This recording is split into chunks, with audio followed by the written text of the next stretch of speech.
مجھے ایک صوبیدار ملا، کہنے لگا میں نے تبلیغی جماعت میں چلہ لگایا، تو اس کے بعد میں نے غلط طریقے چھوڑ دیے مال اکٹھے کرنے کے، تو مجھ سے میرے افسر نے ایک دن پوچھا آپ تیرا گزارا کیسے ہوتا؟ تو میں نے کہا ہوتا ہے اللہ کرتا ہے۔ کہا نہیں، مجھے اتنی تنخواہ میں جو تم گزارا کر رہے ہو مجھے بتاؤ کیسے ہوتا ہے؟ تو میں نے اسے کہا اگر گزارا پوچھتے ہو، اب 3 سال ہو چکے ہیں میرے گھر میں سالن نہیں پکا، میں چٹنی سے روٹی کھا لیتا ہوں، میرے بچے بھی کھا لیتے ہیں، لیکن ہمارا ضمیر مطمئن ہے کہ ہم حرام لقمہ نہیں کھاتے، اندر ہمارا مطمئن ہے۔ یہ وہ آدمی ہے جو جنت کے اس درجے پر جائے گا جس پر بڑے بڑے ولی اللہ بھی نہیں جا سکیں، جن کو یہاں آپ دیکھتے نا حضرت اور پیر اور فقیر، یہ آپ کے قدموں کی خاک کو بھی نہیں چھو سکیں گے اگر آپ اس طرح حلال محنت میں، حلال کمائی میں تھکتے رہے اور نافرمانی نہ کی۔ تو آپ کا یہ روز کا آنا آپ کی جنت کا راستہ ہے، جنت کا راستہ ہے۔ آپس میں محبت سے رہنا، کسی کو گالی نہ دے، کسی کا حق نہ مارے، کسی پر زیادتی نہ کرے، جس کا کام کر رہا اس کے ساتھ بددیانتی نہ کرے، آپس میں پیار محبت ہو، تو یہ صرف اتنا آپ کا جو کام ہے یہ آپ کو جنت کے وہ مقام نصیب فرمائے گا جو بڑے بڑے تہجد پڑھنے والے اور روزے رکھنے والے اور بڑی بڑی پگڑیاں باندھنے والے وہ اس مقام پہ نہیں پہنچیں گے جو آپ لوگ پہنچ جائیں گے، بشرط ہے کہ اس کے ساتھ فرض پورے ہوں، نماز پوری ہو، روزہ ہو، اللہ تعالیٰ نے جو فرائض ہمارے ذمے لگائے ہیں وہ اس کے ساتھ پورے ہوں، تو پھر اللہ کے فضل سے آپ کی یہ کمائی آپ کی جنت کا راستہ ہے۔ دوسری بات آپ سے یہ کرنی تھی کہ آپ یہاں لباس تیار کر دیں۔ لباس، آپ معاشرے کے انتہائی محسن ترین افراد، لباس ایک ایسی ضرورت ہے، یہ نہ ہو تو آدمی مرتا تو نہیں، لیکن یہ نہ ہو تو زندگی کا پہیہ رک جائے، کاروان زندگی رک جائے۔ روٹی پانی نہ ہو تو آدمی مرتا ہے، اور لباس نہ ہو تو زندگی جام ہو جائے، ایک قدم آگے نہیں سرک سکتے۔ پوری دنیا میں، یورپ میں آزادی ہے، کپڑے اتار دیے، ننگے ہو گئے، لیکن وہ بھی بازاروں کو، گھروں کو اور نظام کو کپڑوں میں لے کے چلتے ہیں، ننگے ہو کے نہیں۔ ننگا ہونا انسانیت کا سب سے بڑا عیب ہے اور ہے۔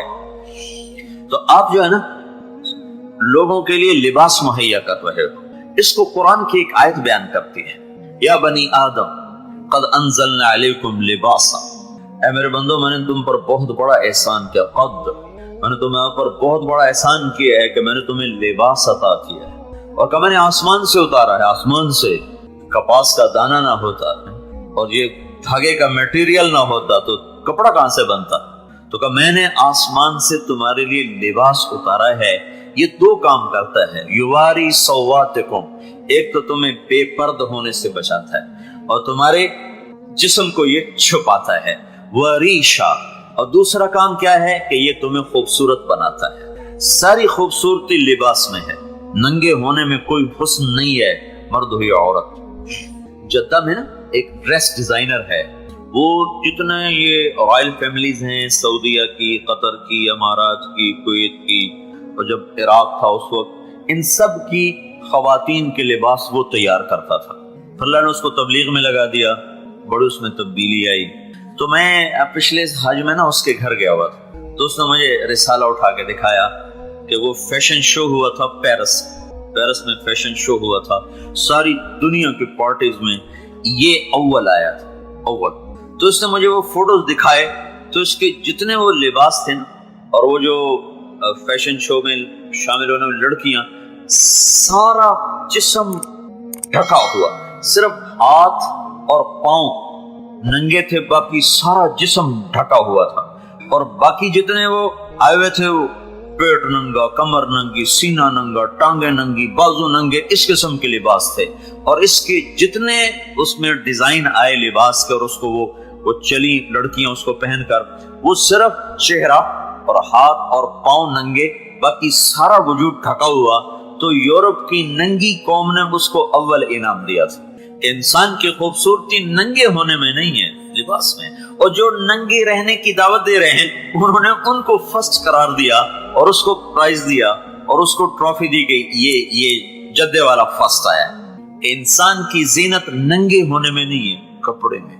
تو اللہ تعالیٰ کہہ رہا ہے میں نے تمہیں لباس دیا ہے، یہ تمہارے لیے 2 کام کرتا ہے، ایک تو تمہارے جسم کو چھپاتا ہے، دوسرا یہ تمہیں زینت اور خوبصورتی دیتا ہے، تو یہ میری تمہارے اوپر بہت بڑی نعمت ہے. اس لحاظ سے درزی معاشرے کا اہم ترین فرد ہے. اہم ترین. درزی نہ ہو تو میں ایسے کھڑا نہیں ہو سکتا اور آپ یوں بیٹھ نہیں سکتے تھے. درزی نہ ہو تو سارا گھر سارا بازار جام ہو کے رہ جائے. اس سے اگلی بات ایک اور اللہ نے بڑی عجب کہی ہے.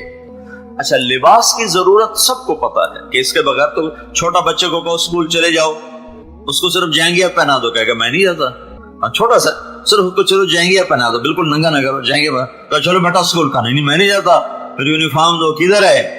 یعنی کپڑا کتنا ضروری ہے اس کے لیے کسی کو سمجھانے کی ضرورت نہیں ہے. اس کے لیے کسی دلیل کی ضرورت نہیں ہے. صرف ایک آدمی ہے معاشرے کا جو کپڑا ضروری نہیں سمجھے وہ پاگل ہے. جو پاگل وہ خود ہی اپنے کپڑے اتار لیتا ہے تو وہ پتہ چلتا ہے کہ بیچارہ یہ پاگل ہے دیوانہ ہے.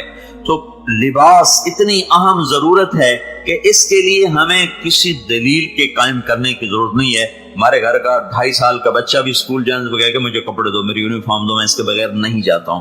لیکن جو اگلی بات اللہ کہہ رہا ہے وہ ان بڑوں کو سمجھ میں نہیں آتی. تو اللہ نے پہلے ایک بات سمجھائی جو سب کو معلوم ہے اس کے ساتھ دوسری بات کو جوڑا تاکہ وہ بھی ہماری سمجھ میں آئے. تو اس کے بعد اللہ تعالیٰ یوں کہتا ہے یا بنی آدم اے آدم کی اولاد قد انزلنا علیکم لباسا میں نے تمہیں یہ لباس عطا کیا ہے. یہ میں نے دیا ہے کہ تمہیں عقل دی تمہیں سلیقہ دیا تمہیں مشینیں بنانے کا طریقہ دیا پھر تمہارے لیے دھاگا بنایا تمہارے لیے کپاس بنائی تو میں نے دیا ہے. اس کے 2 کام ہیں تمہارے یواری سواتکم تمہارے بدن کو شفاتا واریشا تمہیں خوبصورت بناتا ہے. پھر اگلی بات وَلِبَاسُ التَّقْوَى ذَلِكَ خَيْرٌ. میرے بندو ایک لباس اور بھی ہے جس کا تمہیں پتہ کوئی نہیں ہے وہ ہے تقوی کا لباس. وَلِبَاسُ التَّقْوَى تقوی کیا ہے؟ اللہ کی اطاعت اللہ اس کے رسول کی اطاعت اس کا نام تقوی ہے. تو اللہ تعالیٰ نے کہا میرے بندو ایک لباس اور ہے وَلِبَاسُ التَّقْوَى ذَلِكَ خَيْرٌ وہ بڑا عالی شان لباس ہے وہ بہت بہترین لباس ہے. تو وہ کون پہنے گا؟ 2 لباس قرآن نے ذکر کیے ایک دھاگے کا بنا ہوا اور ایک ایمان کا بنا ہوا. ایک کا تانا بانا دھاگا ہے اور ایک کا تانا بانا اللہ اس کے رسول پر ایمان ہے. تو جب 2 لباس ہیں تو ایک لباس تو بدن کے لیے آیا دوسرا لباس روح کے لیے آیا. میرے بھائیو جیسے ننگے بدن اگر انسان ہو جائے تو کاروان زندگی رک جائے گا اسی طرح اللہ کی قسم اگر روحیں ننگی ہو گئیں تو ایمان کا کاروان رک جائے گا اور جنت کی طرف جانے والا سفر یہ رک جائے گا اور ایمانی کاروان زندگی معطل ہو جائے گا فل سٹاپ لگ جائے گا. اور جیسے ننگا آدمی ایک دوسرے کے سامنے نہیں آ سکتا ننگی روح قیامت کے دن اللہ کے سامنے پیش نہیں ہو سکے گی. تو تقوی لباس التقوی اے میرے بندو ایک اور شلوار ہے ایک اور قمیض اور ایک اور ٹراؤزر ہے وہ کیا ہے وہ تقوی کا ہے. وہ کہاں پہنیں گے کہ وہ تمہاری روح پہنے گی. روح ہمیں تو نظر نہیں آتی کب مجھے نظر آتی ہے کہ تم اس لباس میں رہ کر بھی ننگے ہو کہ اللہ تو ہمارے اندر کو بھی دیکھتا ہے باہر کو بھی دیکھتا ہے. الا انهم يثنون صدورهم ليستخفوا منه الا حين يستغشون ثيابهم يعلم ما يسرون وما يعلنون. تم کتنی مرضی چادریں اوپر لے لو میں تو تمہارے بدن کو دیکھتا ہوں تمہارے اندر کی غلاستوں کو دیکھتا ہوں. تم اس لباس سے اللہ سے نہیں چھپ سکتے. ہاں ایک لباس تم پہن لو دوسرا تقوی والا ایمان والا اللہ کے نبی کی اطاعت والا غلامی والا. وہ کہاں تیار ہوتا ہے؟ وہ میرے نبی کی فیکٹری میں تیار ہوتا ہے. اس کے لیے وہاں مشینیں لگی ہوئی ہیں اس کے لیے وہاں دھاگا بنتا ہے اس کے لیے وہاں میٹیریل تیار ہوتا ہے. پھر اسے کون پہنتا ہے؟ اسے روح پہنتی ہے. جب روح پہنتی ہے تو جیسے تم لباس پہن کر ایک دوسرے کی نظروں میں جچ جاتے ہو ایسے جب تم تقوی کا لباس اپنی روحوں کو پہناؤ گے تو تم اللہ کی نظروں میں جچ جاؤ گے. اللہ تمہیں محبوب بنا دے گا اللہ تمہیں پیارا بنا لے گا اللہ تمہیں اپنا بنا لے گا. ذالک خیر. میرے بندو یہ بہت عظیم لباس ہے. تو ننگے ہو کے نہ مرنا کرتا شلوار پہن کے مرنا کہ میرے پاس آؤ تو تمہاری روحوں پہ کڑھائی ہوئی ہو ایمبرائڈری ہوئی ہو ٹک ٹک ٹک ٹک ایمبرائڈری یہ کیا کر دیا یہ بیل یہ بوٹا یہ ایسے یہ پتی ایسے یہ رنگ ایسے یہ ڈیزائن ایسے، تو میرا اللہ کہتا ہے اپنی روح پر یہ ڈیزائننگ کر کے آؤ، میں تمہیں بہت پسند کروں گا، تم مجھے بڑے اچھے لگو گے، مجھے بڑے پیارے لگو گے۔ تو وہ جو ڈیزائننگ ہے اور وہ جو ایمبرائڈری ہے وہ حضرت محمد صلی اللہ علیہ وسلم کی پاک زندگی ہے اور پاک طریقہ ہے، جو اس کے مطابق ڈھل جائے گا بس وہ اس کو سمجھو اس پر لباس آ گیا، اس پر اللہ تعالیٰ اس کی طرف دیکھے گا تو اللہ خوش ہو جائے کہ اس نے میرے نبی کا طریقہ اپنا لیا، میرے نبی کے سانچے میں ڈھل گیا۔ تو میرے عزیزو، وہ لباس جو میرے اللہ نے دیکھ کر مجھے پاس کرنا ہے وہ یہ نہیں، وہ ہے جو میرے نبی کی فیکٹری میں تیار ہوتا ہے، جس کا نام تقوی ہے، اور وہ روح پہنتی ہے۔ جب وہ روح لباس پہنتی ہے تو پھر وہ باپرد ہو کر اللہ کے دربار میں پیش ہو سکتی ہے، جس سے ننگے انسان کو بازار میں، دفتر میں، گھر میں بیٹھنے آنے کی اجازت نہیں ہے، ننگی روح کو اللہ کے دربار میں پیش ہونے کی اجازت نہیں ہے، اس کو وہیں سے دھکا دے کے جہنم میں ڈال دیا جائے گا۔ تو میری آپ سے گزارش ہے کہ یہ لباس بھی پہننا ہے، یہ بھی پہننا ہے، یہ حضرت محمد صلی اللہ علیہ وسلم کی پاک زندگی کا لباس ہے۔ یہ جو تبلیغ کا کام ہو رہا ہے یہ اس لباس کی تیاری ہے جو تبلیغ میں جاؤ بھائی، ہم کہتے ہیں نکلو بھائی، یہ اسی کی تیاری ہے کہ ہم اللہ کے محبوب کی پاک زندگی کو اپنی زندگی بنائیں اور ہمارا سانچہ اس میں ڈھلے۔ تو جب ہمارے کپڑے اترے اور کفن اترے، قبر میں جا کر کفن تو لوگوں سے ہوتا ہے نا چھپا ہوا، قبر میں تو کفن اتر جاتا ہے۔ کیسے اتر جاتا ہے؟ ختم ہو جاتا ہے، ریزہ ہو جاتا ہے، سارا وجود بھی ختم ہو جاتا ہے، مٹی ہو جاتا ہے۔ اس میں سے ایک اور وجود نکلتا ہے۔ ایک طارق جمیل آپ کو نظر آ رہا ہے، یہ تو مٹی کا ڈھیر ہے، اس میں سے جب اصل نکل جائے گا تو یہ مٹی کا ڈھیر ہے، یہ مٹی ہو جائے گا۔ یہ کرتا اگر میں اتار دوں جسم سے اور دوسرا پہن لوں تو یہ پھٹے یا دھلے مجھے کوئی فرق نہیں پڑتا، پریس استری کیا جائے ویسے پھینک دیا جائے مجھے کوئی فرق نہیں پڑتا ہے۔ تو جب اس کرتے اور شلوار میں سے روح نکلتی ہے، جسم سے جب روح نکلتی ہے تو جسم ایک کرتے کی طرح ہے، کٹے پھٹے جلے، نکلنے والے کو کوئی پرواہ نہیں۔ اب جب یہ نکل رہی ہے نا روح، تو اس کو نکلتے ہوئے کرتا بھی چاہیے، شلوار بھی چاہیے، ورنہ ننگی کیسے نکلے گی؟ تو اس کو نکلتے ہوئے اب اس نے سب سے بڑے دربار میں جانا، سب سے بڑے دربار، کسی بڑے افسر سے ملنا ہو، ویسٹ کوٹ ایسی نہیں چاہیے، جوتا ایسا ہونا چاہیے اور کرتا ایسا ہونا چاہیے، بیچ میں پھول بھی لگا ہو، کھبے سجے بھی نہ ہوئے، ہپ کو جگہ تے کھڑوتا ہوئے ہیں۔ تو اب تم نے اللہ کے دربار میں جانا ہے، تو اللہ کے دربار میں جانے کے لیے اب تمہاری روح نے جسم کو چھوڑا، تو اسے اگر ننگا بھیج دیا تو اللہ کے دربار کو نہیں کھلے گا اور وہیں سے اسے اٹھا کے جہنم میں ڈال دیا جائے گا۔ اور اگر اس کو آپ نے کرتا پہنا دیا، شلوار پہنا دی، اسے مزین کر دیا اپنے حبیب، اپنے محبوب صلی اللہ تعالی علیہ وسلم کے پاکیزہ لباس سے جس کا نام تقوی ہے، تو آپ کو فرشتے بھی ہاتھوں ہاتھ لیں گے، پہلے آسمان والے استقبال کریں گے، دوسرے تیسرے چوتھے، ہر طرف آپ کے لیے مبارک مبارک کی صدا ہوگی، یہاں تک کہ روح جا کر اللہ کے عرش پہ سجدہ کرے گی اور اللہ کہے گا میرے بندے میں تم سے راضی ہوں، یا تو بھی مجھ سے راضی ہو جا اور انتظار کر، دن آئے گا جب میں تیرے لیے جنت کے دروازے کھول دوں گا، ابھی مزے کر، تیرے لیے نہ کوئی پابندی ہے۔ تو یہ جو تقوی والا لباس ہے، کرتا شلوار ہے، ٹراؤزر اور قمیص ہے، یہ تبلیغ میں تیار ہو رہا ہے، تبلیغ میں۔ تو میں آپ سب بھائیوں سے گزارش کروں گا کہ آپ اس کے لیے وقت نکالیں اور 3 دن کے لیے اللہ کی راہوں میں نکلنا شروع کریں۔ پھر جب آپ کو ہمت ہو جائے تو 40 دن کے لیے نکلنا، 4 مہینے کے لیے نکلنا، لیکن 3 دن کا جانا نہ چھوڑو۔ 3 دن تبلیغ میں جاؤ تو آپ کا تانا بانا بننا شروع ہو جائے گا اور آپ کا لباس تیار ہو جائے۔ شام تک کام کرتے ہیں تو میں نے پوچھا سہیل بھائی سے کہ آپ ایک مزدور کو کتنا تنخواہ دیتے ہیں؟ کہا جو حکومت نے مقرر کی ہے 6000۔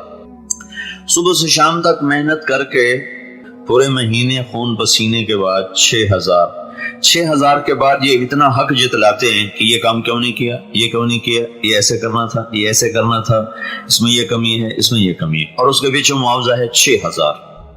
اب صرف ایک آنکھ جو اللہ نے بنائی ہے، صرف ایک، یہ نہیں صرف ایک، اس ایک آنکھ کو کہیں بازار سے خرید کے لا کے مجھے دکھائیں اور ساری زمین سونا بنا دیں اور سارے پہاڑ آپ ہیرا بنا دیں، یاقوت بنا دیں، اور پھر آپ منڈی میں جائیں کہ بھائی یہ سونا لے لو، ہیرے لے لو اور یاقوت لے لو اور ایک آنکھ دے دو میری ضائع ہو گئی ہے، تو ساری دنیا کا سونا چاندی اور ساری دنیا کے سائنسدان آپ کی آنکھ کا ایک بال نہیں بنا سکتے ہیں۔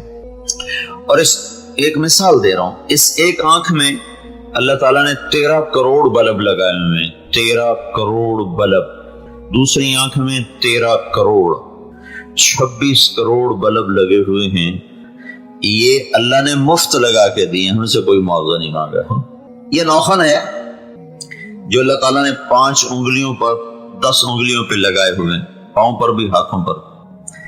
یہ نوخن آپ کبھی کاٹتے کاٹتے جلدی میں تھوڑا سا زیادہ کاٹ دیں تو سارا دن آپ کی وہ جگہ درد کرتی ہے کہ ہائے آج ناخن زیادہ کٹ گیا، درد ہو رہا ہے۔ جب تک وہ پیچھے سے ناخن بڑھ نہیں آتا تو آپ درد کی ٹیسیں محسوس کرتے رہتے ہیں، ٹھیک ہے نا بھائی؟ یہ ناخن کہیں سے آپ خرید کے لے آئے ہیں، یہ تو آنکھ کو بڑی پیچیدہ سی چیز ہے، سادہ سی چیز ہے ناخن، سادہ، بالکل سادہ چیز ہے، کوئی اس میں پیچیدگی نہیں ہے۔ تو آپ ساری دنیا میں جائیں، اچھا اگر یہ ناخن کھچ جائے تو کوئی فیکٹری چل سکتی، کوئی کاروبار چل سکتا ہے، کوئی گاڑی چل سکتی ہو، کوئی رکشہ چل سکتا ہو، نہ مزدور کی مزدوری چلے گی نہ مل والے کی مل چلے گی۔ صرف یہ چھوٹا سا پردہ ہے جو 10 انگلیوں پر ہے، اگر یہ کھینچ کے نکال دیا جائے تو ہم درد کی شدت سے چیخ و پکار الگ اور کاروبار زندگی معطل اور ختم۔ تو لہٰذا اللہ کی پکار پہ سر نہ جھکانا، اس سے بڑی تو انسانیت سے گری ہوئی بات کوئی۔ میرے نبی نے کہا بہت بڑا ظالم ہے، بہت بڑا ظالم ہے۔ ہمارے دل میں آئے گا قتل کرنے والا، ڈاکہ ڈالنے والا، چوری کرنے والا، زنا کرنے والا، ہاں یہ بھی ظالم ہے، لیکن میرے آپ کے نبی نے فرمایا بہت بڑا ظالم ہے۔ کہا جی کون؟ کہا جو اذان سنے اور نماز نہ پڑھے۔ آپ کہو گے جو میں تو غریب ہوں، تھوڑی سی تنخواہ ملتی ہے، مشکل سے خرچہ پورا ہوتا، میں نے کس پہ ظلم کرنا؟ تو اللہ کا نبی کہہ رہا ہے کہ آپ نے اپنے اوپر ظلم کیا ہے کہ جس مولا نے بنایا تھا اس کی آواز پہ لبیک ہی نہ کہہ سکے۔ اس سے بڑا ظلم اور کوئی نہیں ہے۔ تو ایک حصہ میرا اور میرے اللہ کے درمیان ہے دین کا، جس کو عبادت کہتے ہیں، جس کے بغیر دین کی شکل بنتی کوئی، اس میں نماز اور روزہ مالدار فقیر سب کے لیے ہے، حج اور زکوٰۃ صرف مالدار کے لیے ہے، فقیر سے اس کا کوئی مطالبہ نہیں ہے۔ ذکر ہے، قرآن کی تلاوت ہے، اس سے ہمیں دین کی شکل ملتی ہے۔ اس کے بعد جو ہمارا کاروان زندگی ہے اور کاروباری زندگی ہے، یہ بھی دین ہے، اس کا پتہ بہت تھوڑے لوگوں کو ہے۔ تو اب جب آپ صبح گھر سے نکلتے ہیں، روزانہ آنا کوئی آسان کام ہے، اور سب اکثر آپ نوجوان، بالکل نوجوان بیٹھے ہوئے ہیں، تو کئی جذبات آپ کے مرے نہیں، کہیں دفن نہیں ہوئے، احساسات، جذبات، خواہشات اندر ہیں، لیکن ایک پہیا ہے زندگی کا جو اس بے رحمی سے گھوم رہا ہے کہ مجھے بھی اپنے ساتھ وہ گھما رہا ہے۔ تو کیا یہ ایسے ہی مفت میں ہے یا اللہ بھی اس پہ کچھ کرنے والا ہے؟ اللہ بھی اس پہ کچھ کرنے والا ہے۔ نماز، روزے، حج، زکوٰۃ کا تو سب کو پتا ہے، لیکن اس پہ کیا ہوگا؟ تو اس میں 2 باتیں اگر کام کرنے والا کر رہا ہے، ایک سچائی اور ایک دیانت، نہ جھوٹ بولے نہ خیانت کرے، 2 کام، رزق حلال ہو۔ تو اب جو مزدور صبح نکلتا ہے مزدوری کرنے، پھر شام کو جب وہ تھک کر واپس لوٹتا ہے، تو اللہ کے نبی کا فرمان ہے من امسا کالن بعمل یدہ امسا مغفورا لہ، اس کے اس دن کے سارے گناہ اللہ معاف کر دیتا ہے۔ کبھی آپ نے سوچا کہ جب آپ شام کو یہاں سے تھک کے نکلتے ہیں تو آپ کے آج کے سارے گناہ معاف؟ یہ آپ کی اس مزدوری کا صلہ اللہ دے رہا ہے۔ یہ کیا دے رہے ہیں؟ چند ہزار، اور اللہ کیا دے رہا ہے؟ بخشش، مغفرت۔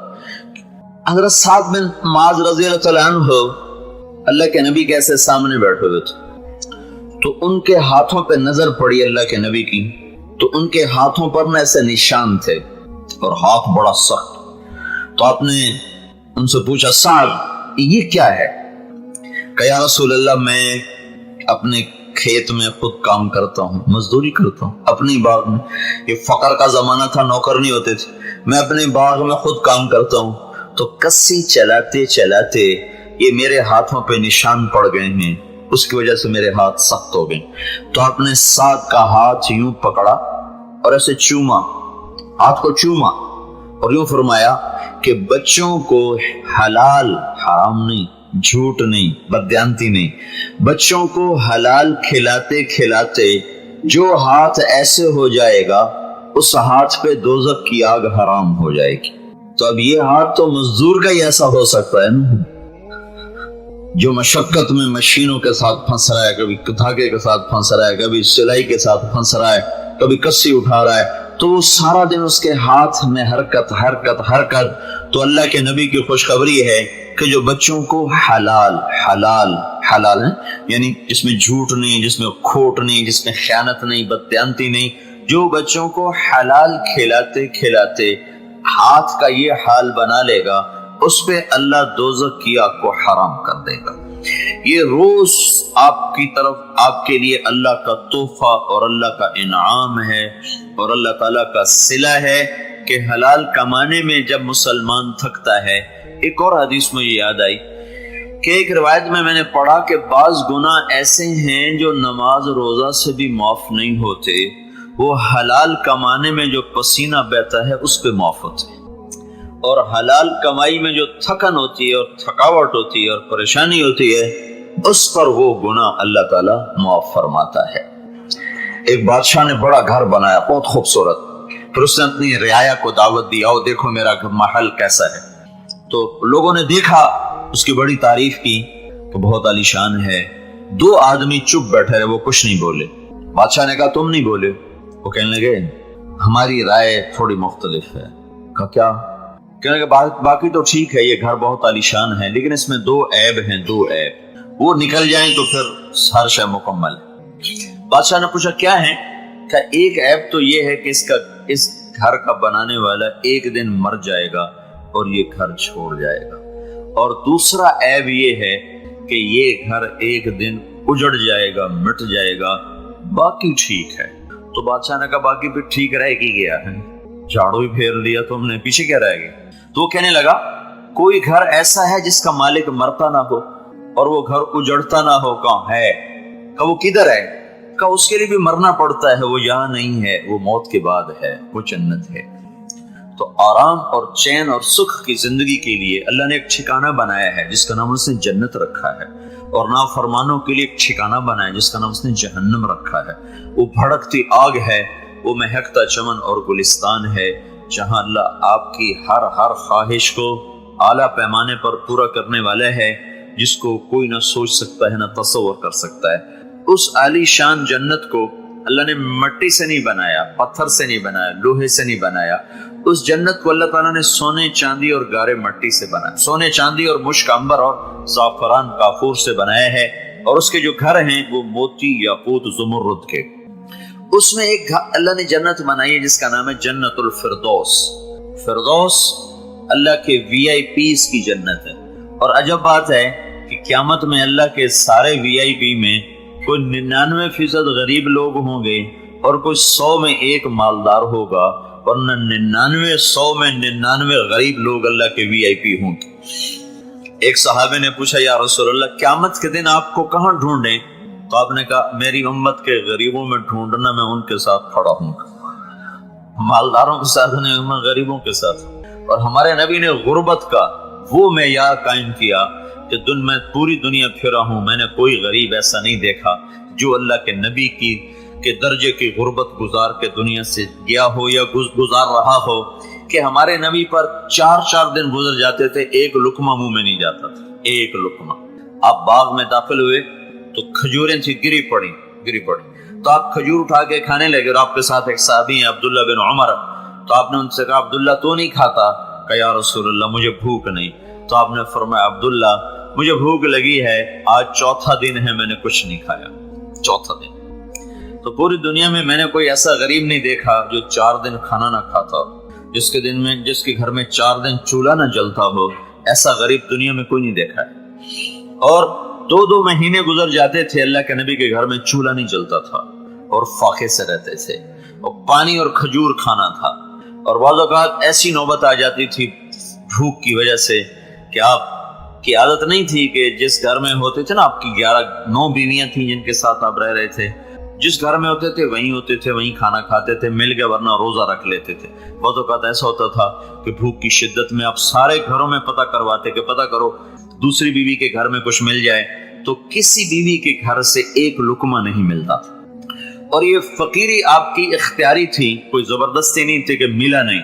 ایک اسرافیل آیا اور آپ کے سامنے ایسے تھال رکھ کر کہا یا رسول اللہ یہ ساری دنیا کے خزانوں کی چابیاں ہیں، اگر آپ فرمائیں تو اللہ آپ کے لیے ساری دنیا کے پہاڑ سونا چاندی بنا دے گا، آپ کیا چاہتے ہیں، بادشاہت یا فقیری؟ کا میں فقیری چاہتا ہوں، میں بادشاہت نہیں چاہتا۔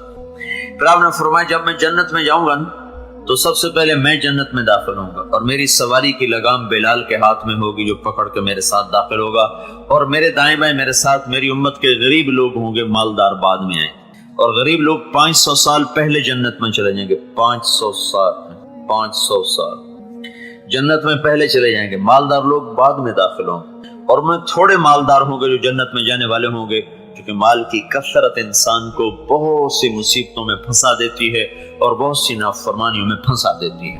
حشر کے میدان میں کچھ لوگوں سے اللہ فرشتوں سے کہے گا حساب لو، وہ آئیں گے ان کے پاس کہ بھائی حساب دو، وہ کہیں گے کس بات کا؟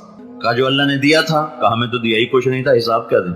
تو فرشتے آ کر اللہ سے کہیں گے یا اللہ وہ یوں کہہ رہے ہیں ہاں حساب کس بات کا لیتا ہے، ہمارے پاس تھا کیا جس کا حساب لیتا ہے؟ تو اللہ تعالیٰ ان کو بلائے گا، ہاں بھائی میرے بندو کیا مسئلہ ہے؟ کہیں گے یا اللہ یہ تیرے فرشتے آئے تھے حساب لینے، تو ہم نے کہا ہمیں تو کچھ دیا نہیں تھا، مال تو غیروں کو دیا، ہم تو اپنے ترس ترس کے گزار گئے۔ تو اس پر اللہ تعالیٰ فرمائے گا اما انی لم اسو عنکم الدنیا لہوان بکم علیہ، میرے بندو مجھے پتا تھا میں نے تمہیں دنیا نہیں دی، اس لیے نہیں کہ میرے پاس تھوڑی تھی، اس لیے نہیں کہ میں تم سے غافل تھا، اس لیے نہیں کہ تمہارا درجہ کوئی میری نظروں میں چھوٹا تھا، میں آج تمہیں مالداروں سے اور بڑے دنیا جنت والوں سے تمہیں عالی شان درجات دینا چاہتا تھا، اس لیے میں تمہیں دنیا سے بچا بچا کے رکھتا چلا آیا۔ آج ساری جنت تمہاری ہے، جدھر قدم رکھو گے تمہاری ملک ہے، تمہارے حوالے ہے۔ تو وہ جو اوپر کی جنت الفردوس ہے جہاں ایک مقام ہے، جو جنتیں ہیں نا، جیسے اب آپ ٹاپ فلور پر ہیں تو اس کے جو نیچے فلور ہیں تو اس کو جنت الفردوس سمجھو، باقی نیچے کی دوسری جنت ہیں۔ جو ٹاپ فلور جنت الفردوس ہے وہ اللہ نے فرشتوں سے نہیں بنوائے، خود اپنے ہاتھوں سے بنائے، خود اپنے ہاتھوں سے بنائے۔ نیچے والی جنت فرشتوں سے، امر کون سے، جنت الفردوس کو اپنے ہاتھوں سے بنایا ہے۔ اس میں جس دن بنایا، ایک تو جب ہاتھوں سے بنی تو کمال ہو گیا، پھر جس دن اللہ نے بنایا تھا اس دن سے لے کر آج تک اور آج سے لے کر قیامت تک اللہ اس کو روزانہ دن میں 5 دفعہ خوبصورت، پہلے سے زیادہ خوبصورت بنا دیتا ہے، ہر دفعہ وہ 5 دفعہ پہلے سے زیادہ خوبصورت ہو جاتی ہے۔ اس جنت الفردوس میں ایک عالی شان مقام ہے اس کے اندر۔ تو اللہ کے نبی نے فرمایا اس جنت میں 3 آدمی جا سکتے ہیں، چوتھا نہیں۔ کون کا؟ ایک وہ جس کو اللہ نے حکومت دی اور اس نے عدل کیا، ظلم نہ کیا، رزق دیا، طاقت دی، اس نے عدل کیا، ظلم نہ کیا۔ مالداروں کے لیے بھی راستہ دیا ہے، میرا نبی مالداروں کا بھی نبی تھا، غریبوں کا بھی تھا۔ اور فرمایا دوسرا وہ جس کے ساتھ رشتہ دار برا سلوک کرتے تھے اور اس کے باوجود ان سے اچھا سلوک کرتا رہا۔ یہ بڑا اوکھا چیپٹر ہے، کیونکہ ایک دم بدلے کا ذہن بنتا ہے، اس نے ہمیں یوں کہا ہم کیوں نہ کریں، اس نے یہ کیا ہم کیوں نہ کریں۔ تو اللہ کے نبی نے فرمایا جو یہ نہیں کرے گا اور اپنے رشتہ داروں کی ہر زیادتی کے بدلے میں صبر کر کے ان کے ساتھ اچھا سلوک کرتا رہے گا تو دوسرا یہ ہوگا جو جنت کے اس مقام پر پہنچے گا۔ تیسرا دوسرا نہیں آیا، یہ اچھا سلوک ایسی دولت ہے۔ اور تیسرا فرمایا وہ جس کو میں نے تھوڑا رزق دیا اور اس میں گزارا کر رہا ہے اور غلط کام نہ کیا، جھوٹ نہ بولا، بددیانتی نہ کی، خیانت نہ کی، کھوٹ ملاوٹ، جتنے راستے ہیں غلط کمانے کے۔ رزق تھوڑا دیا تھا، گھر اس کا بڑا تھا، خاندان اس کا زیادہ تھا، کمائی اس کی تھوڑی تھی، تو اس میں گھٹ گھٹ کے چلتا رہا اور اسی میں وہ سہ کے چلتا رہا اور اسی میں وہ سہتے سہتے مر گیا، اور اس نے میری نافرمانی کے لیے ایک لقمہ بھی نہ اٹھایا، ایک پیسے کا بھی روادار نہ ہوا۔ میں اس کو اس عالی شان مقام پر پہنچاؤں گا جہاں بڑے بڑے ابدال اور قطب اور بڑے بڑے اولیاء اور مشائخ نہیں پہنچیں گے، لیکن یہ آدمی وہاں پہنچ جائے گا۔ تو صبح سے شام تک اللہ کی مرضی کے مطابق رزق حلال کمانا، یہ اللہ پاک کے ہاں اتنا پسندیدہ اور محبوب ہے۔ اگر یہ اللہ کی مرضی کے مطابق ہو تو اس پر بھی گناہ معاف ہوتے ہیں۔ ایک تو میرے جی میں یہ آیا کہ آپ اکثر نوجوان تھے تو میں نے کہا میں آپ کو یہ بتاؤں آپ کی حوصلہ افزائی کے لیے کہ آپ اس پر پریشان نہ ہوں کہ یہ ضرورت پوری ہوتی ہے اور وہ پوری نہیں ہوتی. اس پر اللہ بہت کچھ دینے والا ہے. اور یہ اس لیے اللہ تعالیٰ کے دن قیامت کے دن فرمائے گا غریب میرے غریب بندوں کو بلاؤ, چلو بھائی تم مالداروں سے 500 سال پہلے جنت میں چلے جاؤ, ان کا حساب ہوتا رہے گا اور ان کو جنت میں داخل کر دیا جائے. اور 500 سال